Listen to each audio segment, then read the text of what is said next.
oh zara hirin 5 seconds question kan tia it tinge nge tu hi top mai ni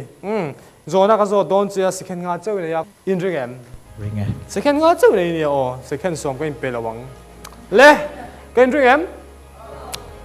ti hian ka ti don bok ke po hian o ít cho mẹ du dong minh pathum voksa bay dal awa them nil du chak khop mai football ari ngai san him pathum Cristiano Ronaldo Messi Drogba awa them Messi Drogba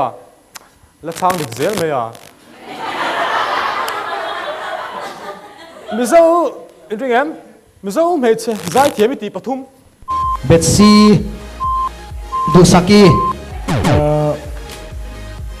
Pensi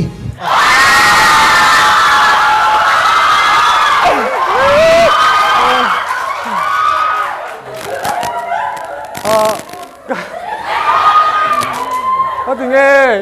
nhìn vẫn đi về ni le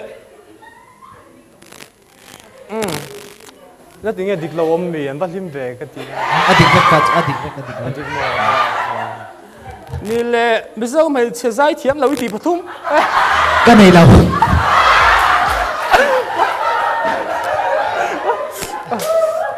cái sự cần uang mày này ha cái edit là mày đó nhá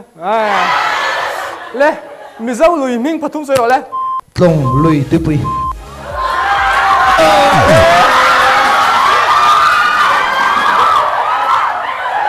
tu là cái sự quý TV tlong lui tupui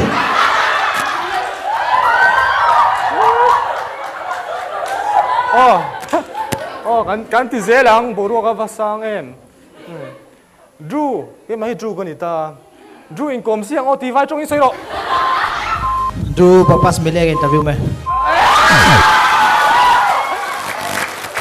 ngoro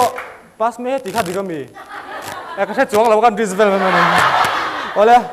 I thian kom ngai ming pathum soi ro le makima lute arin dika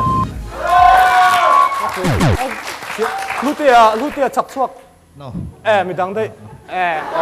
le chu ole tu na kan so leng che I me che du zong du chan point hi sei ro I du zong point hi an alian phot turania tin filsumi zong zong du darania chung ko tin pui thei tlak mel tha mo thalo mo achu aba thabe